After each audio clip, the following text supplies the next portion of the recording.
पण आज तुम्हाला सगळ्यांना, देशालाच अख्ख्या करमणुकीमध्ये गुंतवून ठेवले. करमणुकीमध्ये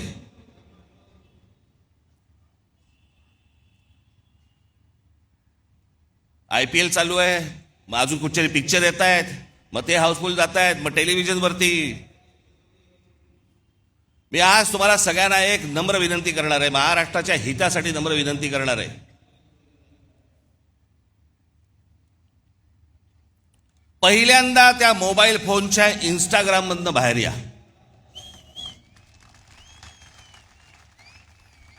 सकाळी संडास नाही, लवकर बाहेर याल.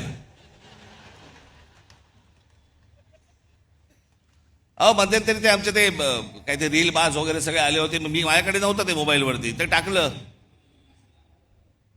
ते गुंतायला होतं त्याच्यात.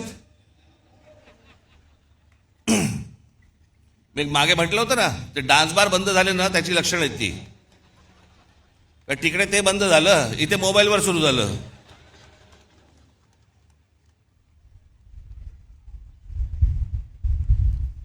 हे मी तुम्हाला का सांगतोय, कारण तुम्हाला गुंतवून ठेवले आतमध्ये. तुम्हाला ह्या सगळ्या करमणुकी आणि या सगळ्या गोष्टींमध्ये गुंतवून ठेवायचं, आणि सरकारला तुम्ही प्रश्न नाही विचारायचे. सरकारला तुम्ही प्रश्नच विचारता कामा नयेत. तुम्ही इतके अडकून आतमध्ये गेले पाहिजेत की त्या गोष्टींचा विचारही तुम्ही मनामध्ये आणता कामा नये. याच्यासाठीच हे डिझाईन आहे.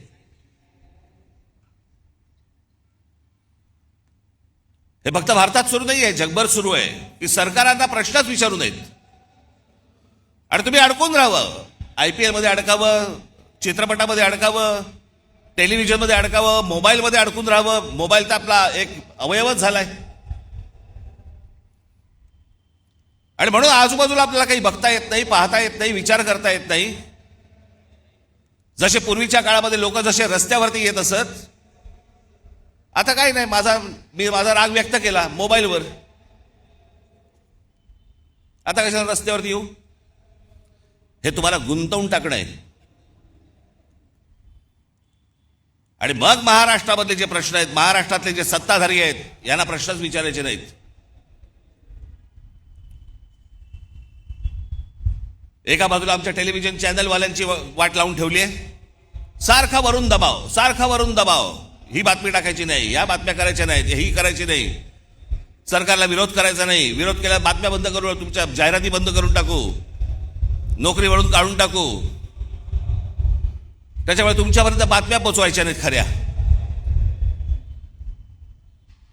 हे अशा एका विचित्र परिस्थितीमध्ये देश अडकलेला आहे, हे राज्य अडकलेले आहे, सगळेच अडकलेले आहोत.